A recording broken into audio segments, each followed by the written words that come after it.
Well, caught on video in Canton, an MBTA commuter rail train seen slamming into a truck right there earlier today. It was a dramatic crash recorded by a witness. Michael Rosenfield joining us live at the scene in Canton where this chaotic story unfolded. Michael, what does the scene look like tonight?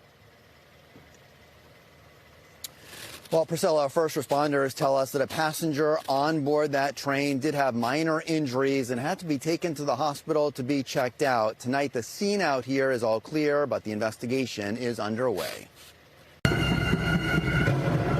The moment a commuter rail train collides with a tractor trailer, caught on cell phone video by a driver Wednesday afternoon. I heard the train whistle and I'm like, oh, there's no way. Adam McCulloch was in his car and knew there was going to be a collision. Moments earlier, he had seen the truck begin to cross the tracks at Pine Street. All of a sudden, the truck was going across the tracks and the, ding, ding, ding, the posts came down and he was literally stuck. There was nothing that he could do. You can see the truck driver get away from the truck just before the train came through. He jumped out of the truck and, ran. Keolis, the company that runs the commuter rail, says the crossing gates and lights were operating as intended. From what I saw, the ding, ding, ding, I just remember that the most, and him just being, stopped and stuck, and then he wasn't able to get out of that. McCulloch spoke with the truck driver after the crash and says he seemed puzzled by what had just happened. He wasn't trying to defend himself or place blame, but he was just like, did you just see? Like, the gates literally just came down, and,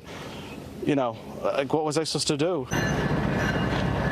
Hours later, the train was moved away from the scene as the investigation into what happened unfolded. I just feel bad. I mean, obviously for the conductor. He had no, he just slammed on the brakes. Like, I heard him stir. I feel bad for him, but I also feel bad for the driver because they were both, just what was going to happen, and I don't know if either was avoidable.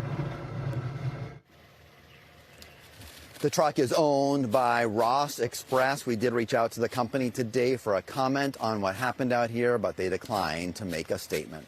We're live in Canton. Michael Rosenfield, NBC 10 Boston.